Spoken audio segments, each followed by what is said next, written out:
What's good with your fam? Welcome to Big Faces Worldwide, where we talking nothing but this boxing. Hey, listen, man, we got the live conference call featuring the WBO welterweight champion, Terence Crawford, and Amir Khan. Now, joining the conference call will be pound for pound king, Andre Ward, former world champion, Timothy Bradley, and ESPN commentator Joe Tessitore. Now we're currently on hold. We're waiting for the event to begin. So just bear with me. You know what I mean? It's going to be a real good fight, man. The fight's in about a little over 48 hours. Madison Square Garden, man. It's going down, man. I like what Amir Khan's saying. I like Amir Khan's attitude, man. Amir Khan's focused. You know what I mean? I have not seen Amir Khan this focused. I don't believe ever. You know what I mean? So I'm giving him a good shot at putting up a good fight. I do expect, after about the fourth or fifth round, Terence Crawford to start to take over the fight. But I do expect Amir Khan to make it interesting while the fight lasts, or forever how long the fight goes. But yeah, man, I'm excited, man. This fight will be on ESPN pay-per-view, and for today's ESPN media conference call with ESPN's top rank on ESPN commentators. At this time, we're still assembling today's audience and should be starting shortly. We appreciate your patience and ask that you please continue holding.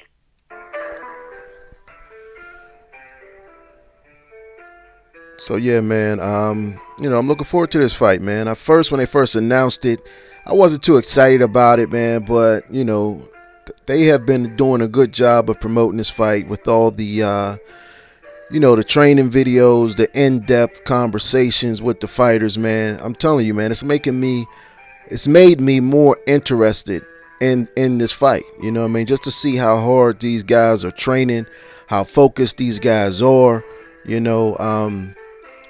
All that is making it more exciting, man. I just cannot wait to Saturday night.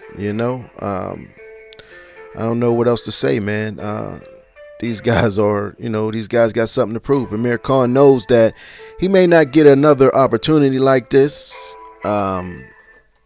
Terence Crawford, with the performance by Earl Spence a couple weeks ago, he knows he's going to be compared to Spence. He knows, that's the fight everybody wants to see. So I believe he's going to do everything in his power to be dominating, to be spectacular, and to look everything like the pound for pound guy that people call him. You understand what I'm saying? So I'm looking for an exciting fight, and Amir Khan's going to do everything in his power to stop that. He knows that a loss would put him at the back of the line. It will put him at the back of the line, a place where he don't want to be. You dig? He don't want to be at that back of the line, man. He wants to be in there with the top fighters. He want to be mentioned in the conversation. He want to be mentioned as a top welterweight. You understand what I'm saying? So we'll see. We'll see what happens, man. They got us on hold. Give me a second. I'll be right back.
day and welcome to the ESPN Media Conference Call with ESPN's top rank on ESPN commentators.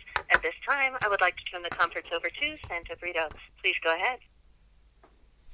Thank you. Good afternoon, everyone. Thank you for participating in today's conference call with the top rank on ESPN commentator team.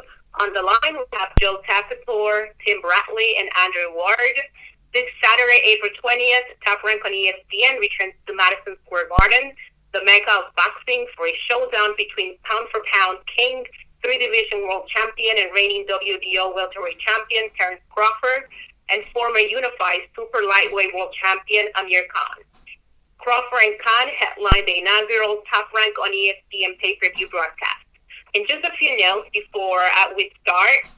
The Crawford Con is on pay-per-view and is available via all major cable and satellite providers starting at 9 p.m. Eastern, 6 p.m. Pacific.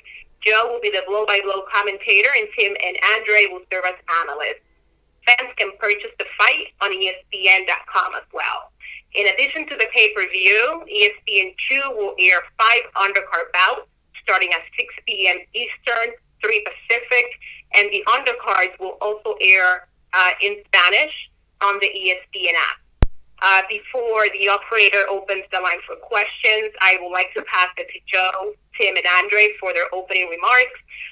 Joe, why don't we go ahead and get started with you? Thank you so much, and welcome, everybody. We are thrilled as a production team to have this night. And, I sit there and you get the introduction there, and I hear we're coming on the air on ESPN2 at 6 o'clock, knowing we're coming on the pay-per-view at 9 o'clock. So now I'm sitting here looking at this bout sheet saying, holy cow, we got to broadcast 9 fights. Like, this is unbelievable here, just the workload. But here's what I love about Saturday night. We're going to get into the main event plenty. When we put forth this relationship with Top Rank, one of the major themes was we're going to serve the boxing fan really, really well. And I think we all collectively feel good about what's been accomplished since we went on the air with Manny Pacquiao and Jeff Horn from Australia a couple summers ago, right through the past year, with the growth and development of ESPN Plus, with what we've been doing on ESPN. And I am so sick of hearing my voice on a 30-second commercial promo right now on ESPN this week. And I'm sure everybody else is too. But what it shows you is an unbelievable commitment from the network to put this sport forward the way it always should have been in the course of the last 25 to 30 years. That the role this sport now plays on the landscape of American sports is back to what it always was, of being very mainstream.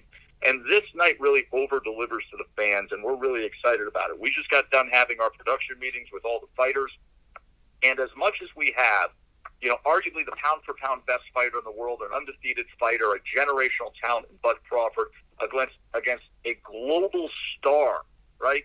A well-marketed former champion who still has tons of speed and skill and athleticism to make this a very competitive fight.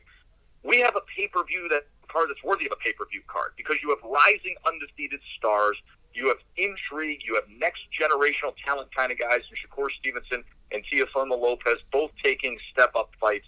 And we feel like we are going to over-deliver to the fans on Saturday night. And I think in recent years, and listen, this is ESPN's first venture in this relationship of stepping into pay-per-view.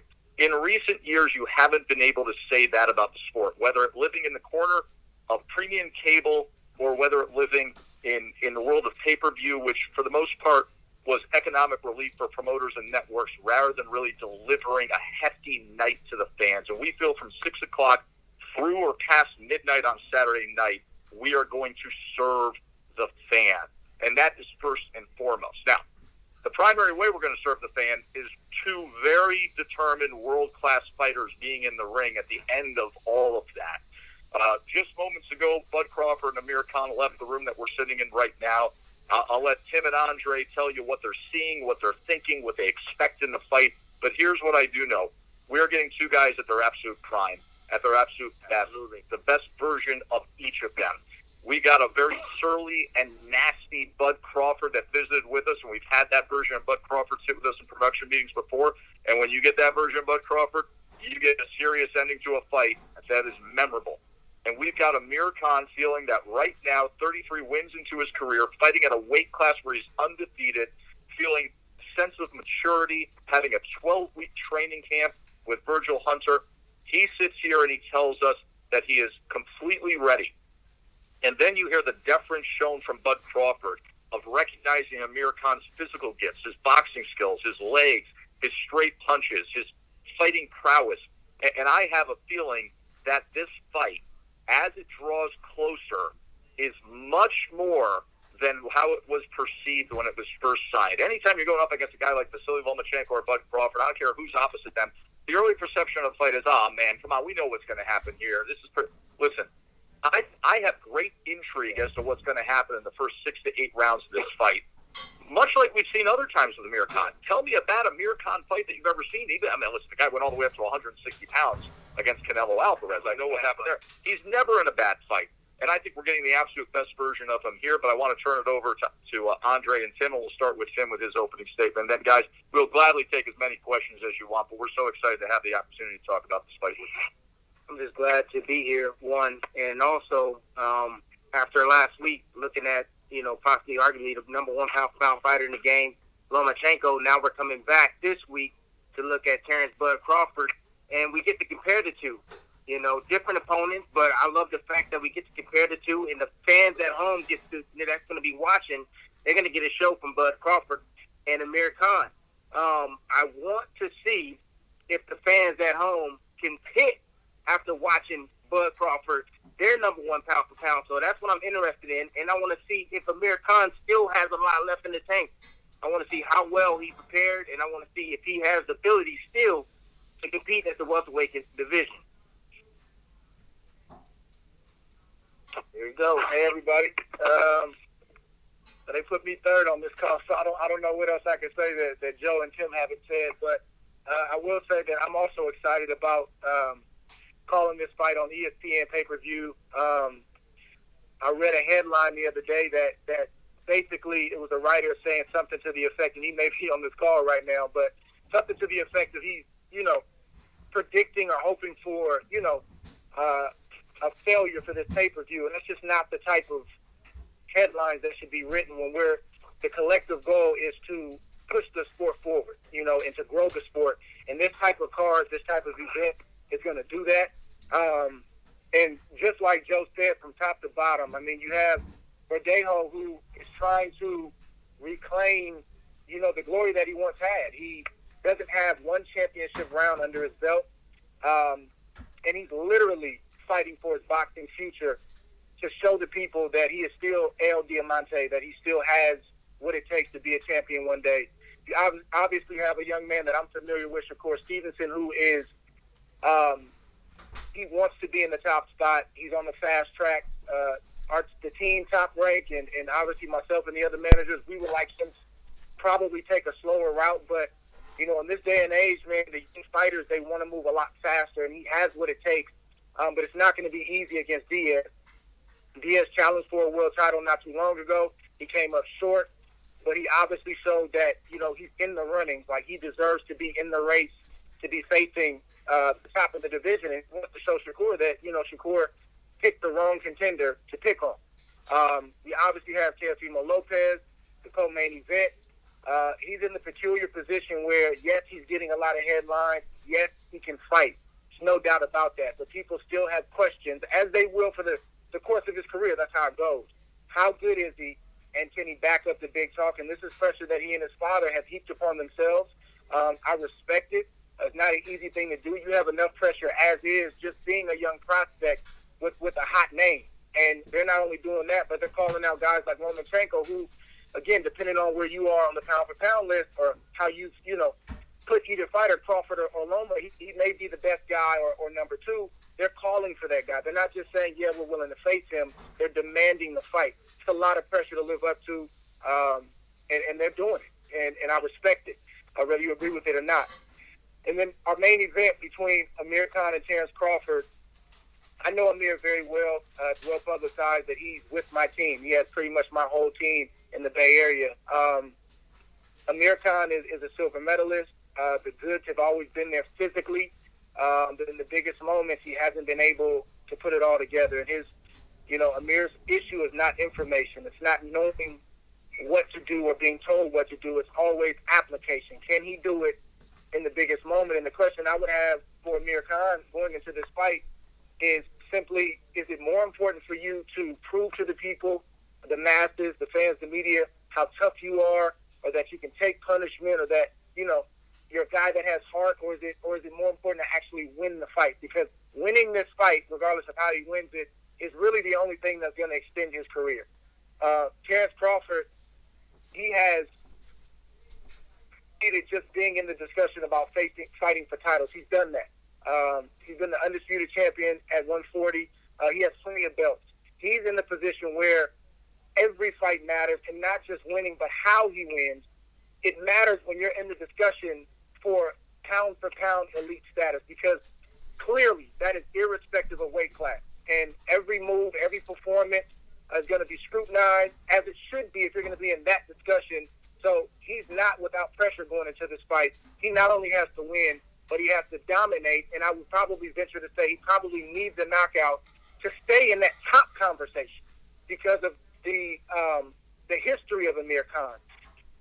Fans and media are going to match his performance up against every other top guy that Amir has fought. And that's why I say, and I probably would never go on the record, or at least up until this point, I've yet to be on the record to say a guy needs a knockout. But because of Amir's past, he's going to need that type of performance if he's going to stay in the top spot, or for the people that have him number 2 to supersede Loma. So here we are. Thank you, Joe, Tim, and Andre. Operator, you can now please proceed to opening the lines, and if you can please provide the instructions for questions, that would be great. Thank you. And to ask a question, please signal by pressing star 1 on your telephone keypad. If using a speakerphone, please make sure your mute option is turned off to allow your signal to reach our equipment. Again, press star 1 to ask a question, and we'll pause for just a moment.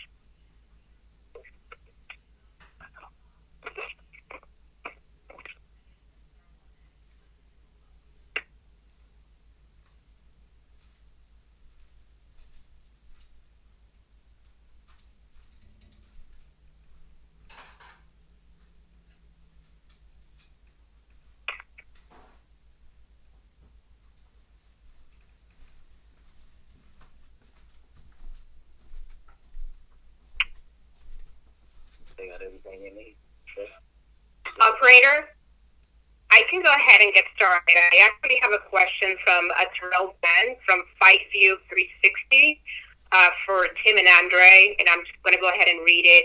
Can you give fans your prediction for if the fight goes the distance? Many are predicting Ken will KO'd. What if he doesn't? We're predicting if Khan. Yeah, I'll repeat it again. Yeah, I'll repeat the question again. Can you give fans your predictions for if the fight goes the distance? Many are predicting Khan will KO. What if he doesn't? Well, if Khan is not KO'd, I still believe that Terence Crawford has more than enough ability to be able to get the job done because of his style. He's able to make adjustments in the ring. That's why he's considered among one of the best fighters pound for pound in the game. Amir Khan has, that amateur pedigree. He's fought some top guys. He does have a better resume than Terence Crawford as far as opponents goes. But Amir Khan hasn't really performed at the welterweight level, like Jay was saying, just yet. This is his first big test at the welterweight division. And if it does go the distance, like I told you, I think that Terence Crawford will win the decision without a doubt. I think I understand the question, but I'll reiterate what I said a few minutes ago. Obviously, a win is all that matters to Team Crawford. That's what it's about. That's where the next payday comes. That's where the next opportunity comes. You have to win. That's first and foremost. And I don't believe personally that obviously a knockout's better than a decision. That goes without saying. But I don't think he feels like it's a knockout or bust. What I'm saying is in the eyes of most media members and in the eyes of a lot of the fans, based on Amir Khan's history, he's going to be compared. The performance Saturday night is going to be compared to the other guys that stopped, the other three guys that stopped Amir Khan. And I still believe that if he dominated every round, he's still at the top of the pound-for-pound list. But, once again, the reality is the Kroll-Loma fight, whether you agree or not, whether I agree or not, is going to be compared to the Crawford-Khan fight. So he's in a tricky position, but this is a good position to be in. These are the waters you want to be in if you're in the discussion, if you are dealing with the scrutiny of arguably being the best fighter in the world. Like, that's not something haphazard. That's not something you just gloss over. Like, that's a big deal. But this is the kind of pressure that comes with it. So we'll see how the fight turns out. And to piggyback off of what Dre is saying is that if you look at any of the other top welterweights in the division, you got Earl Spence, Thurman, and all, Sean Porter. You look at these guys, Danny Garcia. Danny Garcia has already knocked out Khan. But if you matched them with Khan, you would bet that they would knock Khan out. So, it puts a lot of pressure on Terence Bud Crawford to get the knockout Saturday night. So, I'll throw one more thing in there. If Canelo would have won a decision against Amir Khan, there would have been some boo birds. There would have been some people. There would have been a lot of critics that said, hey, this guy moved up to 160. And I know it was two weight classes, but he moved up to 160 and you couldn't stop him when he's been stopped in the past. So, again, this is the reality of the situation. This performance Saturday night is going to be compared not just to the other fights that Amir's fought, but specifically the guys who have knocked him out. Everybody's going to match that up to the Crawford performance and say, oh, this is your pound-for-pound best? Well, he didn't do X, Y, and Z. That's just the name of the game, and that's how it goes.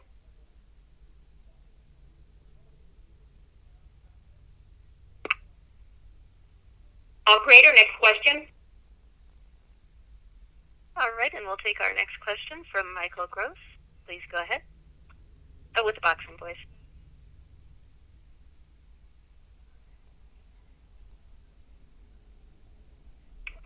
Hello? Michael, your line is open. Okay, how's it going, Mr. Bradley, Mr. Ward, and Mr. Tessitore? Good, Michael. How you doing? Okay, great. I just want to thank you guys for joining the call. I know you guys are very, very busy, so I just want to go ahead and thank you guys for joining the call. The first question is for Mr. Bradley.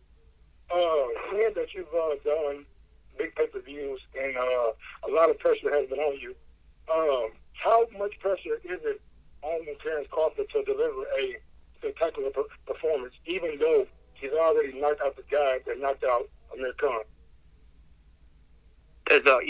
Being at the top level and to be mentioned in the top pound for pound, there's always a lot of pressure. And, this is Crawford's second pay-per-view.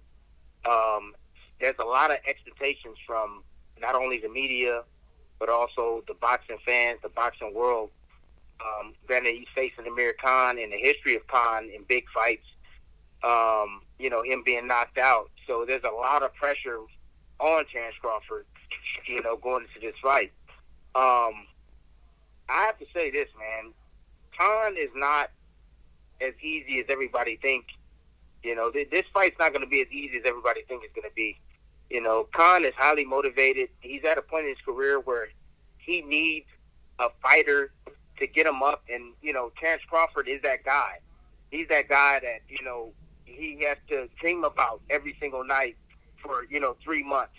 And, a guy that he should fear because he knows what can happen because of the history that Khan has been in and has gone through.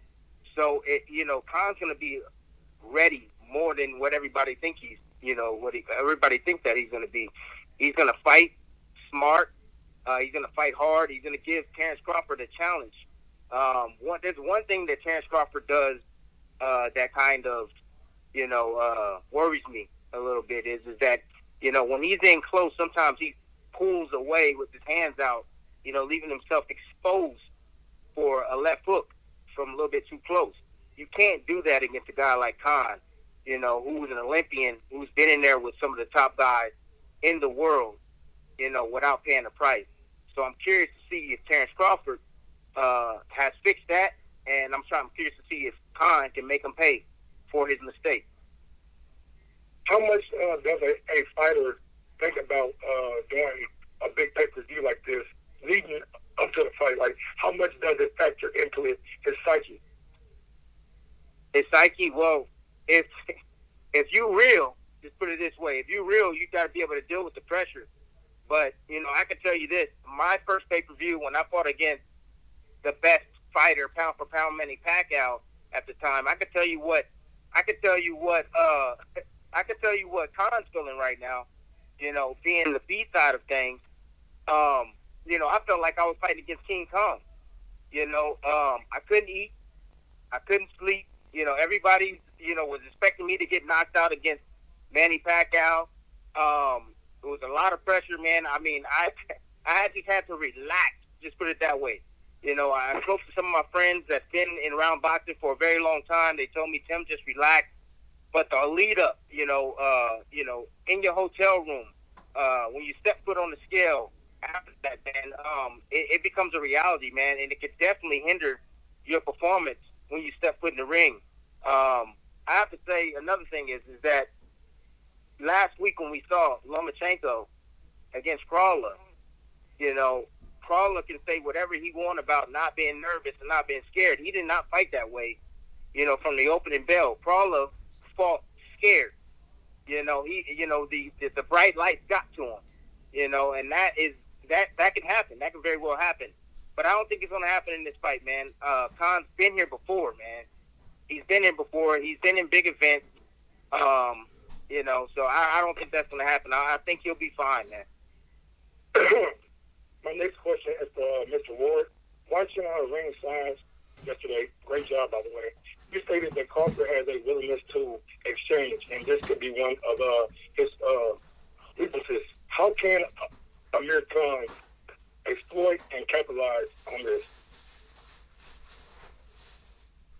I think what I said was something to the effect of, like, Terence Crawford gets overeager at times, or if he gets hit, he wants to get the punch back right away. So, instead of Terence in a particular instance throwing, twos and threes or a 3 and a 4, he'll try to throw a 5 and a 6.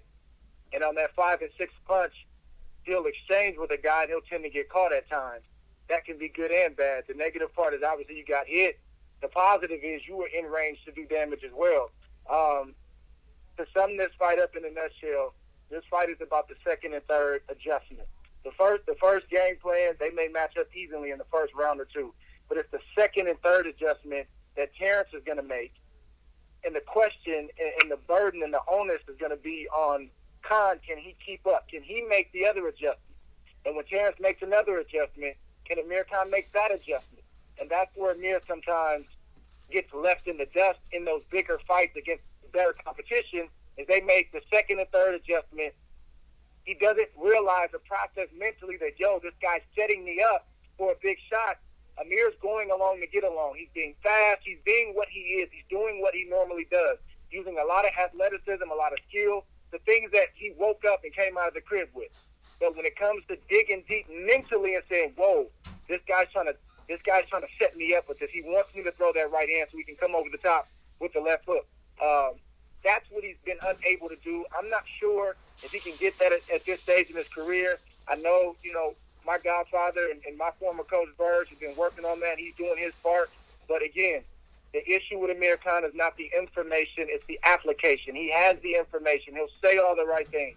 He's been to camp 10 weeks or 12 weeks, whatever it's been.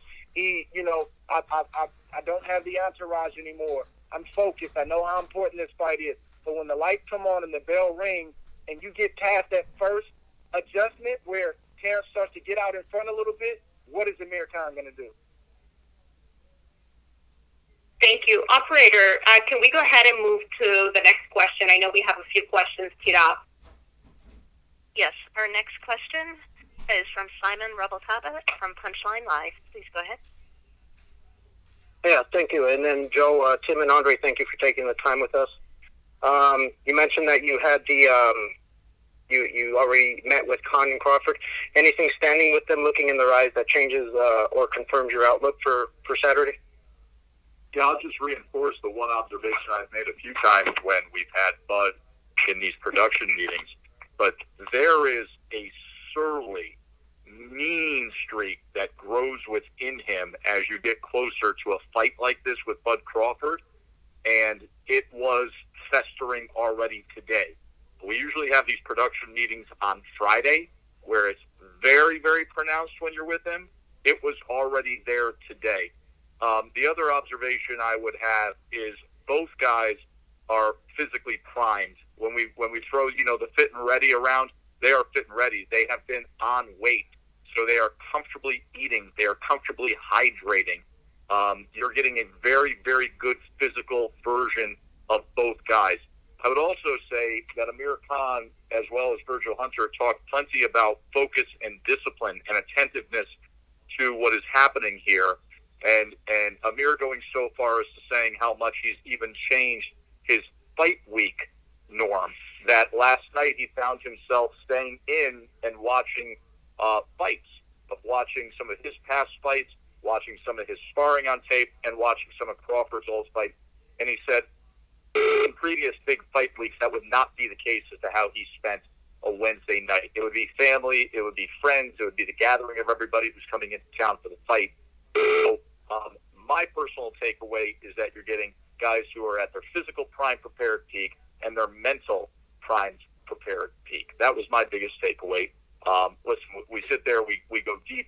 These tend to be, I tend to think these conversations that we have in production meetings go far more philosophical and reflective than most any sport I do. When I'm sitting there with Bill Belichick or Sean McVay getting ready to do Monday Night Football, it's all scheme, it's all XO, it's all personnel, it's all where you are in the prep for a week. These conversations go far deeper into the psyche and to the essence of somebody's being. And with both these guys, you come away saying that they're A to A plus where they are right now. Yeah, I would follow those. Go ahead, sorry. Oh yeah, no, go ahead. I'd like your outlook as well. Yeah, just my takeaway. I'll start with Amir Khan.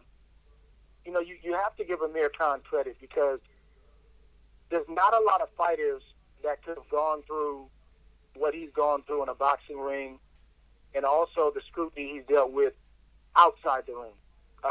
And I'm talking about the personal scrutiny he gets. I'm talking about just his in-ring performances. And he's still bright-eyed and bushy-tailed. He's still hopeful. He's still, fighting to make the necessary adjustments in his personal life as a fighter. I wasn't around the training camp. I purposely stayed away. I wasn't around Terence's camp either. I'm friends with both guys, and I wanted to stay, just stay neutral as possible. But I know instinctively that Amir Khan didn't have an easy camp with the sparring partners. I know he had to fight every single day to keep these guys off of him, and I respect that. And I know that there's been a disconnect between the information and application, like I said earlier, but he truly believes he's going to win. Amir Khan, even in his worst outing, you haven't seen a guy turn tail and go the other way. You haven't seen a guy quit. Like, if you beat him, if you even stop him, you're going to have to do what a Canelo did, what a Danny Garcia did. Like, that's literally what you're going to have to do to make him stop fighting. And even though stylistically and technically things aren't perfect all the time, and that's why those things happen, I respect the moxie. I respect the willingness. And Amir Khan has shown more willingness by taking this fight than a lot of champions have shown over the last 3 or 4 or 5 years in their efforts or lack of effort to face the other top guys in their division. Terence Crawford, I don't mean to inject myself into this, but I see a lot of myself in him when I look at him 2 days before a fight, a day before a fight. He's not a guy that's just fighting for belts. He's not just fighting for money. That's fine. That's part of it. It's prize fighting. He comes to get that as well. He's fighting for respect. And when you have that chip on your shoulder, when you have that inclination that you're not getting what you feel like you rightfully earned, that's a different type of fuel. That's like what you saw in Aaron Pryor when he fought Alexis Arguello the first time, and even the second time. Alexis came in as the golden boy, and everybody praised him, and Aaron Pryor was the young guy who had done a lot, but yet didn't have the respect. He came from the ghetto of Cincinnati, and it was one thing that set him off, and that really led to Arguello's demise in that fight. If you watch Legendary Night, is the ring announcer said Mr. Arguello when he announced Alexis, and he just said Aaron Pryor. It was that small thing that 99% of the people watching on television, the people inside the stadium would have missed, but because he felt marginalized, because he felt slighted, because he felt like the just due had never really been there, even though he earned it. It was that little bit of fuel that caused him to do what he did to Alexis, and that's the same material that Terence Crawford has inside of him. Yeah, and then for Amir, fighting late in your career as an underdog, what's going to be the physical and mental mindset to succeed on Saturday? And also, in the blog world, people are saying even the best Amir in his prime, that they would still pick Crawford over him. But is this version of Amir, the veteran that's hungry to return to the top, is this the best version that has the best chance of winning against Crawford? Absolutely. At this point in Amir Khan's career, when you have won championships, when you have earned the money, like I've said before, you need these type of fights to get you up for it, to get you back doing what you used to do, and he went back with Virgil, to get that education, to be able to be ready for this fight against Terence Crawford. I can't praise Khan enough, just like Dre said, his willingness to fight the best fighters in the world all the time, man, it's hard, beating, fighting against, Danny Garcia, who was undefeated, and Marcos Madonna, and still, Khan passed on a big fight with Kell Brook for, millions and millions of dollars to face the pound for pound, my number one pound for pound fighter in the game, Terence Bud Crawford. So, that speaks volumes for a guy like Amir Khan.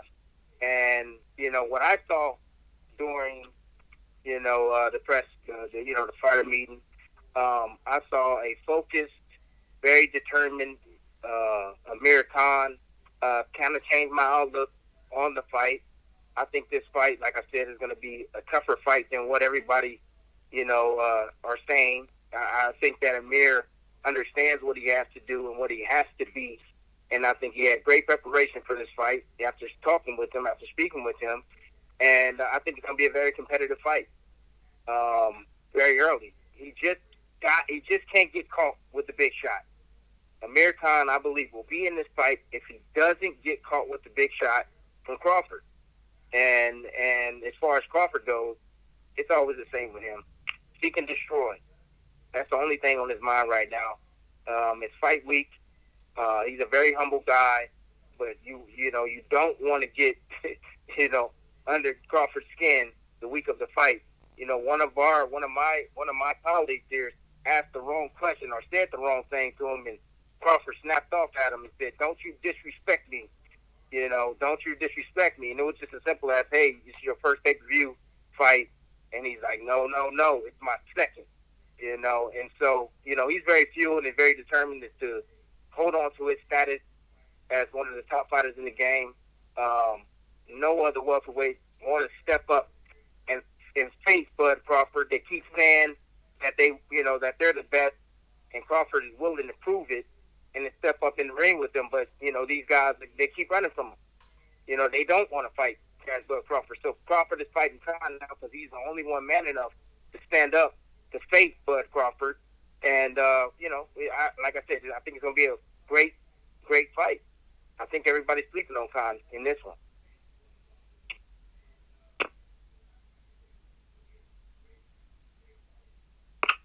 Operator, next question, please. We'll take our next question from Gail Falkenthal from Community Digital News. Please go ahead. Thank you, gentlemen. This is for both Tim and Andre. What did you find the toughest thing about making the transition from the ring to being ringside calling the fights and doing commentary? For me, the toughest thing was not giving away the fighters. When you break the fighters down, sometimes we can say a little bit too much about the fighter and expose them. That's been the hardest transition for me, and also just the flow alone. It's been really tough. The commentary, just the flow. Getting your words together. Saying things the right way has been a challenge, very challenging for me. Were you meaning more like with the actual craft of being an analyst, or just personally? Like, what do you mean exactly? Craft first, but personal observations welcome. I mean, I've had the opportunity throughout the years to do this. Like, I worked at HBO for many years. Showtime back in the day. I actually started off with the World Series of Boxing with Fight of LA. I did it for free just to get the reps in. But this is a whole nother level in terms of the platform. This is a whole nother level as far as like how many shows I'm actually calling. Like, I would do maybe 5 shows a year with HBO, and this is on a whole nother level. And the quality of the product that we're, ESPN is demanding that we put out, it causes you to have to get better, have to raise the bar. Joe Tessitore, man, I tell him all the time, I'm just so grateful for just the mentorship. Joe Tess is who he is. We all know who he is and what he's accomplished and what he's currently doing. But he'll be in the middle of his prep. He'll stop typing and look over to us and talk to us for however long we need to talk, and then he'll resume his preparation. So the standard is high. The product should be high. But it's also a good thing, too, I'll speak for me, and I'll probably venture to speak for Tim, too. You tell me if I'm wrong. Yes. Like, this is good for us coming from where we came from, the competitiveness, the need to have a mark and try to meet that mark. For me, it's been good because that same competitiveness, that same, I like to call myself a recovering perfectionist. I haven't fully recovered. I'm still working on it.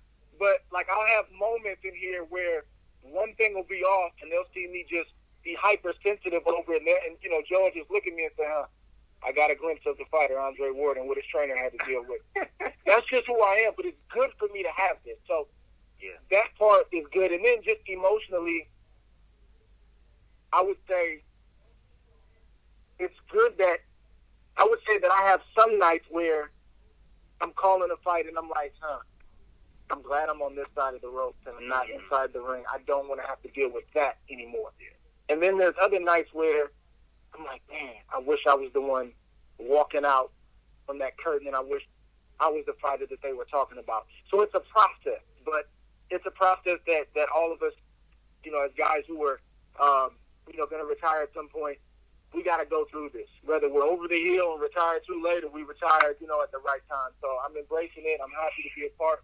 But it is a good thing for me to have a challenge at this point in my life. Yeah, this is definitely keeping me out of the ring and returning back. But and also one more thing, it's hard sometimes not to be a little bit too critical on the fighters coming up and also the fighters in the ring. It's hard to really find that balance for me. Being just kind of just a little bit too critical on what they're not doing or what they can improve on. So I'm still trying to find that balance to where I'm giving praise and I'm also being a little bit critical on them. And Andre, you'll never escape being a perfectionist. Sorry, I got some bad news you're going to hear today.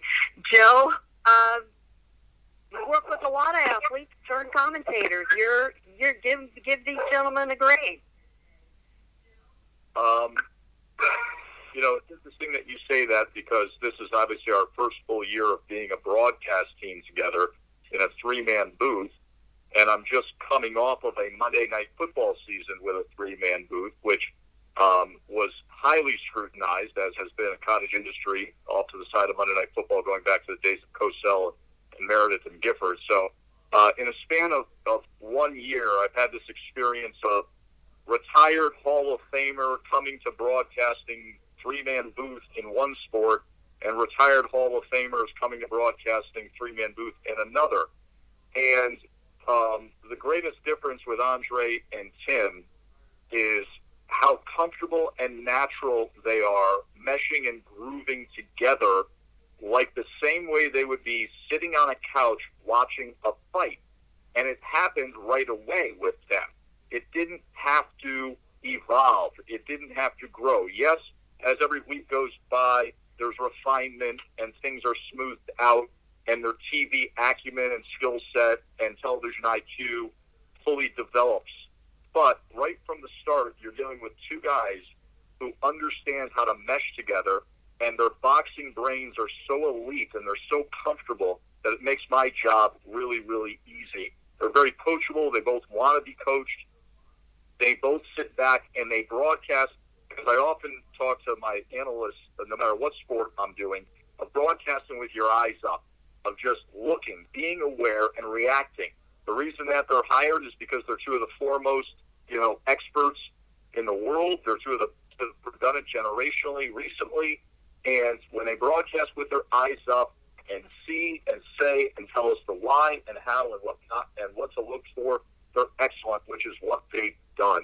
But I sit back often, and if you listen to our broadcast style as a crew right now, what you often get is I sit back and listen to these two great champions just talk and observe. And then when it's necessary, I will get in and give you the blow-by-blow or advance the storyline, as was the case with our Lomachenko fight the other day, where we have the great story by Lomachenko, the punishment against the ropes, the technical knockdown scored, the confusion, was it a TKO or not, and these guys are smart enough to lay out, let me do my job and get out of the way.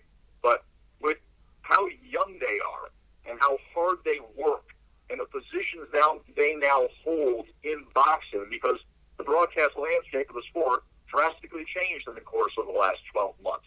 HBO World Championship Boxing is out of business. ESPN Top Rank is in business. So, these seats that had been held by years and years by so many familiar faces, from Larry Merchant on through, are now held by these two men. And they're more than worthy of it. And I have a feeling that we're going to be having this conversation 10 years from now, 15 years from now, 20 years from now, as now multiple generations will go forward as fight fans, with Tim and Andre being the voices and the brains and the faces of the sport. And that's a very good thing for the sport, because they celebrate the athlete, they are able to be critical, they are able to be analytical, they give you a reason to watch. Tim is one of the ultimate characters. He's so joyful. He's absolutely irreverent. He doesn't care what he says or how he says it. He's going to be his natural self. And Andre is so analytical and so smart, so cerebral, and has a boxing computer for a brain. And I would tell you what he's doing now with his ESPN Plus work, which is ESPN's commitment, akin to what we have with Kobe Bryant and Alex Rodriguez and Peyton Manning, is as good as I have seen the sport put forth in my years of being in the sport. And the more you watch that material, the higher education you have as a fight fan and the more interest you have in watching the fight. So I couldn't be more thrilled with both of these guys. We want to sincerely grade them out right now. I would tell you that they are B pluses to A minuses with an ascent and a trajectory that undoubtedly will have them as straight A broadcasters for years and years to come. And I truly believe that. And I'm just honored to be able to work with them at this stage of my career, where I can play a little bit of a role of mentor and lodestar and educate them on television production and be by their side as colleagues and friends. So that's a very long answer to say that you're about to see a long run of the two biggest, guys who are going to be kicking ass and broadcasting boxing on television for the next 20 years. I enjoyed every word of it. Thank you, Joe, Tim, and Andre. Tim, I hope you got all that money back you threw on the ground the other night. Looking forward to the call Saturday. You did count that, right? When the crew handed it back, you did count it all? I had to. It's easy to miss one of those bills under the desk. Thank you, gentlemen. Yeah, I had to count it off. Absolutely. That was the first thing my wife said when I got home. Did you get it all back? I have to admit, I thought about your wife saying, what in the bleep are you doing there? Did you count it? Thank you, guys. Oh, thank you. take our next question from Jules Philip August. Please go ahead with Heavy Boxing. Yes, Joe, Tim, and Andre, thank you so much for hosting this conference call. Greatly appreciated. My first question goes to really both Tim and Andre. Andre, you had a great point about Amir Khan, how fighting is more of he has the information, but it's more about the implementation. Why do you think that is? And for both you guys, I mean, if you want to piggyback that question, why do you think that is? I don't know. You can point to a lack of focus outside the ring, and a lack of focus outside the ring will lead to a lack of focus inside the ring. You can point to some type of deficiency in fundamentals in the way you taught. You can grope and pull for a lot of different things, but nobody really fully knows what that missing link is. But when it's clear that there was a link missing, there's a wire missing that's stopping, the mental functionality that he needs to go from round 1 to round 12 the way he needs to. Doesn't mean he's not going to get hit. It doesn't mean that he won't get dropped. It doesn't mean that he won't have moments. But it's not a catastrophe all of a sudden. That's a lack of focus. That is, personally, I know it's easier said than done. I actually did it, so I feel like I can say it. I saw what Canelo was doing before he did it. I knew that's the shot that he wanted. And I could see Amir Khan slowly getting drained by the body shots, by the foot pressure, by Canelo cutting the ring off. Even the shots that Canelo missed took a lot out of Amir because he had to work so hard to get out of the way, but then he could hear the punch whizzing by his face. So all of that starts to drain. And then I would see Canelo do this little thing that he likes to do where he'll flick a jab out to the side just to get your attention over there as a diversion, but the shot he really wants is the right hand. So I saw that coming, but for whatever reason, in that moment, or in those moments, it's been very, very difficult for Amir Khan to process what's happening, compute it, and then make the adjustment.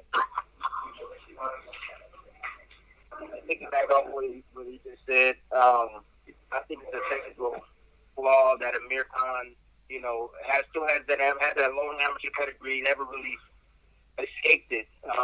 He throws combinations, he opts in, he opts out with combinations, he's a one-trick pony, man.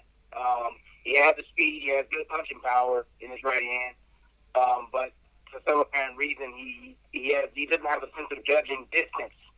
So you see Amir Khan every now and then in his knockouts, you see him either standing still, coming in, or getting out, trying to escape from a shot and gets hit in the process, or gets hit while in the process of punching.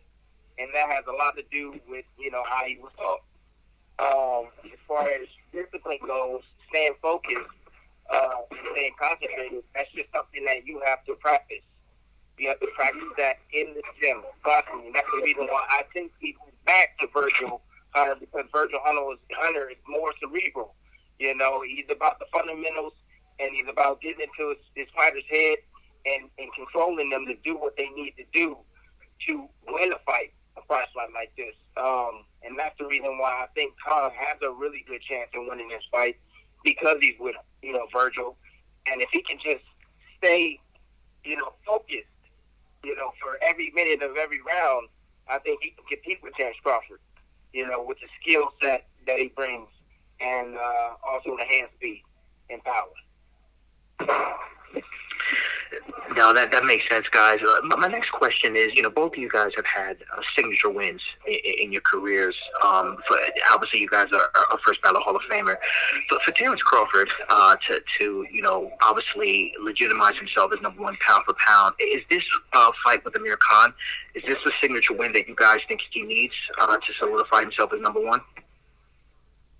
I think that both these guys, I think Khan and Crawford needs this fight. The reason why Crawford needs this fight is he needs a marquee name on his resume, and the fact that Amir Khan was the only one that was willing to step up and face him in the welterweight division, you can't dismiss the fact that Crawford, hey, I'm stepping up. This is what I get. None of these other guys want to fight me. So if it's Amir Khan, then so be it. But the fact that Khan hasn't lost in the welterweight division yet. The fact that Khan has a good name, he's fighting Crawford. I don't think that I just put it this way, if Crawford doesn't get rid of Khan, then there's going to be a lot of people talking.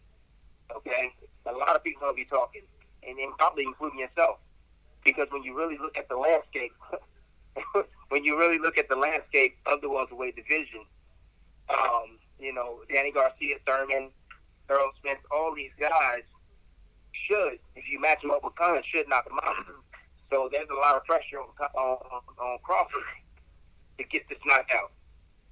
Yeah, I don't think I already have Terence Crawford at the top of my list. So I don't think he needs this victory to solidify him. In my mind, he's solidified, or at least solidified at the moment. But I do think that this is good for the naysayers. This is good for, the record, to have a guy like Amir Khan on the record if he's successful on Saturday. And I think it does a lot for just his popularity. There are some Amir Khan fans that if Terence wins will become Terence Crawford fans. There are some people who loosely follow the sport that, will tune in because they like Amir, or just they're hearing a lot about the promotion, and they'll tune in and become a Terence Crawford fan. So when you're facing a guy with a big name, even though, like Tim said, Khan hasn't fought a top welterweight, to this point, he still has the name recognition from the Olympics, everything he's done as a pro. He still brings the UK with him. He still brings the European market. So I think it will do more for his namesake than it will anything else. Awesome, guys. And my last question, don't want to hold you guys up. Terence Crawford, a while back, made a very, very strong claim about black fighters having to be, more vociferous or more boisterous to really get the recognition. What do you guys think on that? Do you guys think that he was fair in that statement? Listen, I'll say this, and I've talked about this in the past. There has been a difference. If you look, and it's not every media outlet, it's not the order of the day as it pertains to boxing, but there are times, and I've experienced it, and I've studied the sport long before I became a professional. I've studied the Floyd Mayweathers. I've studied certain things in certain fighters throughout the course of their careers, and then obviously I had my own experience when I turned pro. There are moments where smiling and waving and being soft-spoken doesn't seem to be enough at times for African-American fighters. And then you'll have fighters who may come from another country who come to the United States, the land of opportunity, and maybe they don't speak English and they're still learning their English. They get promoted and they get pushed. You don't always see that with an African-American fighter. And some of that is not on the press. Some of that is not on the media. It's on African Americans. It's on, when you look at like Floyd Mayweather. Floyd Mayweather was Pretty Boy Floyd for many, many years. He wasn't accepted as Pretty Boy Floyd. He didn't sell pay-per-views as Pretty Boy Floyd. But when he became the villain and became Money Mayweather, then all of a sudden, this is a guy we love to hate. We're going to tune in to watch him lose. It worked for him.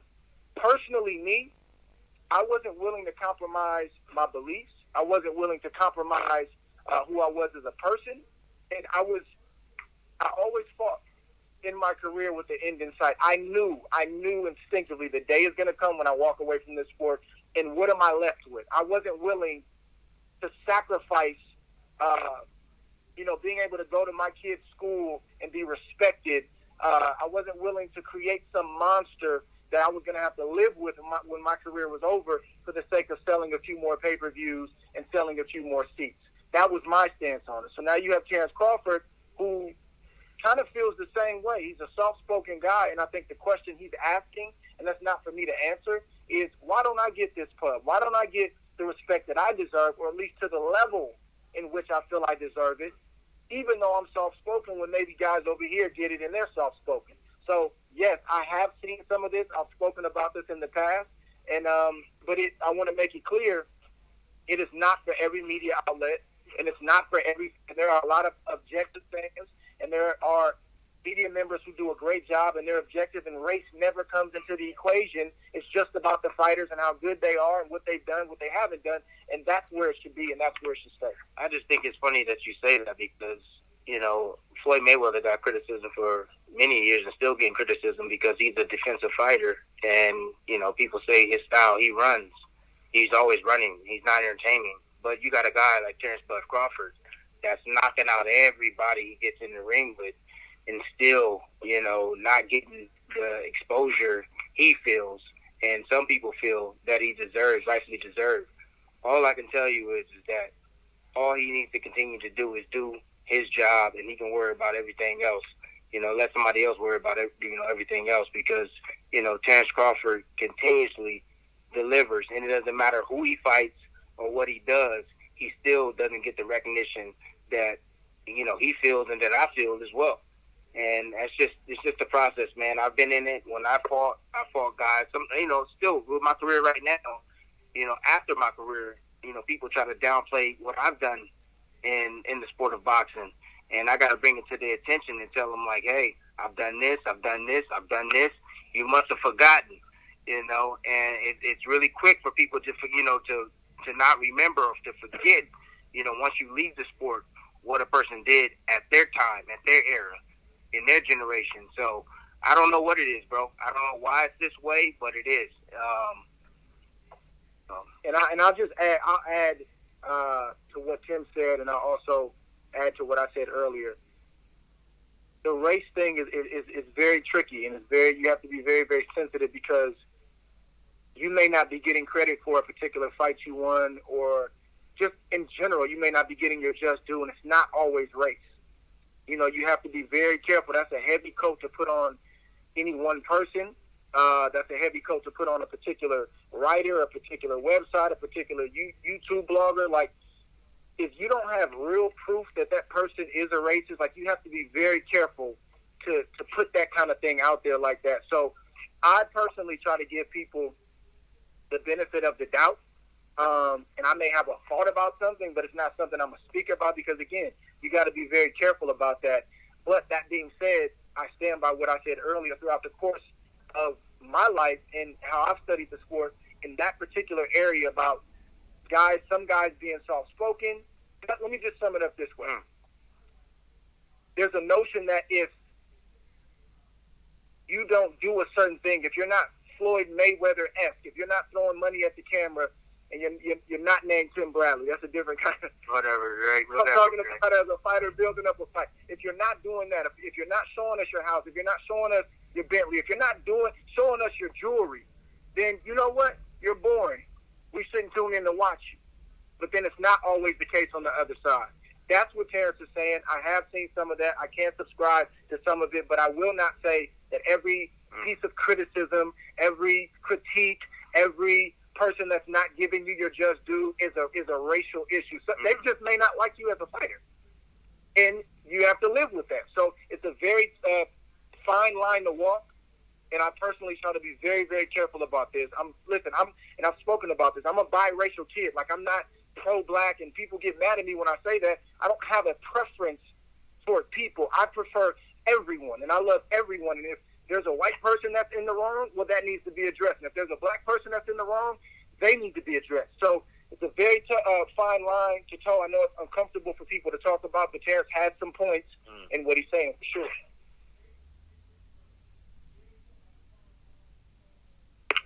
Thank you. Operator, we might have time for one last question.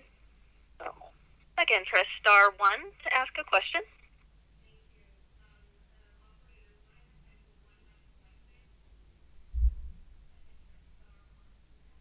And we'll take our next question from Edward Kush of Hoy Newspaper. Please go ahead.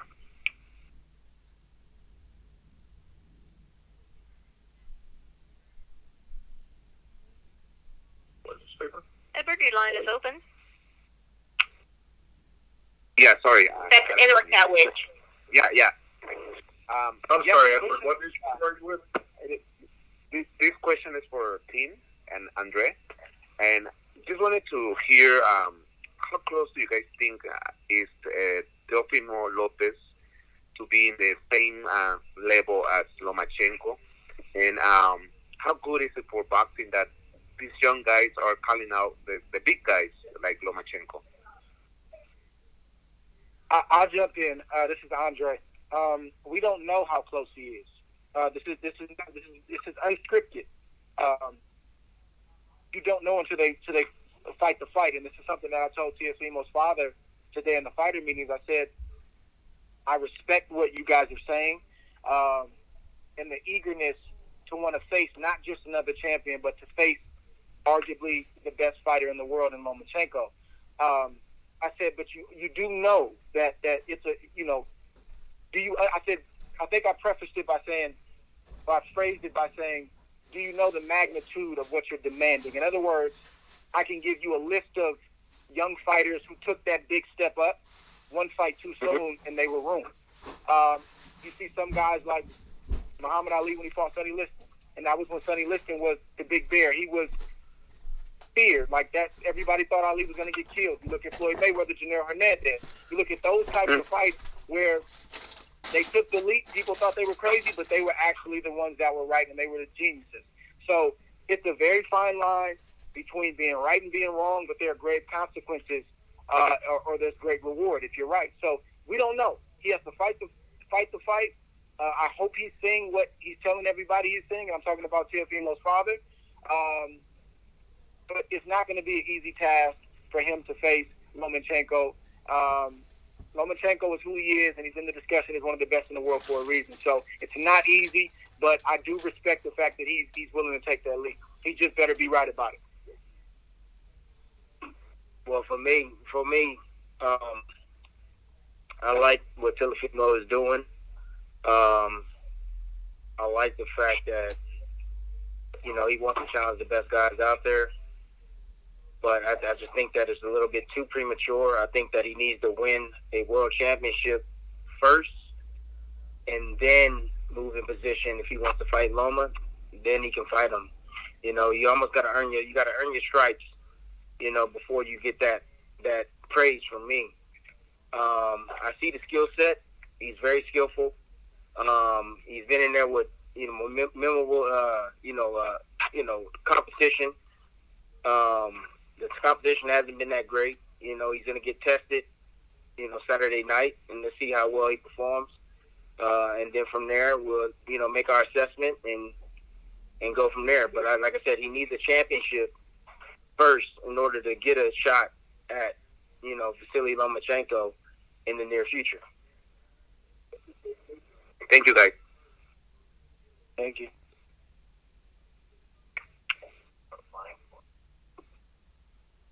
All right. Thanks so much, everyone, for participating and for the time. I know that you're all incredibly busy, so we are truly appreciative of you taking the time to participate on this call. That concludes today's call. Thank you. Thanks, everybody. Well, there you have it, man. There you have it, man. We heard what the pros have to say about the fight. The former champions had to say about the fight. All I can say, fam, it's going down. You understand what I'm talking about? It's going down Saturday night, Madison Square Garden, live on ESPN pay-per-view, man. Terence Crawford will be defending his WBO welterweight title against Amir King Khan in what I think will be a very competitive fight, man. You understand? There's a lot of people who, don't really give Khan a chance. You understand what I'm saying? But I think Khan, knows what's at stake. I think he knows what this means, and I think he's going to put up a better fight than what people say. But I think the end result still will be the same, man. I think Terence Crawford's hand will be raised in the end, man. But I like Amir Khan, man. It's I almost don't want to see him lose. Just through this whole promotion, the in-depth conversations that I've watched on during the promotions, the training videos, all the interviews, it made me come to appreciate Amir Khan more, man. I kind of like the dude, man, and you know, somewhere deep in my mind. Ronald Franklin, what's good with your fam? I appreciate you coming through, man. I appreciate what Amir Khan is what Amir Khan is bringing to the table, man. Ronald Finkley says this 420 fight card has 4 elite fighters fighting on the main card: Verdejo, Shakur, Lopez, and of course Terence Crawford versus Amir Khan. Don't blink by the fight, LDBC. Yes, I agree with you, man. It's going down, man. This is definitely by far the best card of the weekend, man. Danny Garcia and Adrian Granados, I'm going to try to be flicking back and forth, but I doubt I spend much time on that fight at all, man, being that, this fight got so much competition, man. No doubt, fam. No doubt, man. Ronald Frankie says, working and listening. Thanks for the broadcast. No, I thank you for tuning in, fam. Um, you know, I love this matchup, man, because we get to see just how skillful Terence Crawford is, man. Because we all know Amir Khan can box. We all know Amir Khan can throw them hands, man. He know how to knuckle up. He just get a little lackadaisical at times with his defense, man. He loses focus later on in the fights, man, and it has cost him in the past. He leaves his chin out there. He's comes with it with his hand down sometimes after he throws a punch, man, instead of holding that phone. When you throw that punch, you got to hold that phone, because a counter punch is definitely coming back straight from Terence Crawford, man. He loves that counter punch. He loves that left hand counter punch to the body or to the head, man. So we definitely could be looking out for that fight. Sam Pickett, what's good with your fam? He says should be a great night of fights. Worth staying up late in the UK. I feel you, fam, all the way from the UK, man. Yeah, that's gonna be a late one for you, man. It's gonna be a late one, man. But Sam Pickett, I ain't familiar with your name, man, but I appreciate you tuning in. If you're not yet subscribed to the channel, man, think about subscribing, man, because we always stay knee deep in this boxing talk, man. But Amir Khan, what he has to do in this fight, man, he has to be focused. He got to be focused for 12 rounds, or he cannot lose focus. It's like in the Sammy Vargas fight. They talked about how Amir Khan got overconfident after he knocked Vargas down, ended up getting knocked down on his ass himself, man. In this fight here, if he has some eye-catching shots or have a little bit of success with Terence Crawford, which I believe that he will, there will be some shots that I think the crowd would like where he catches Terence Crawford, you know what I mean? But he can't get overconfident when he does that.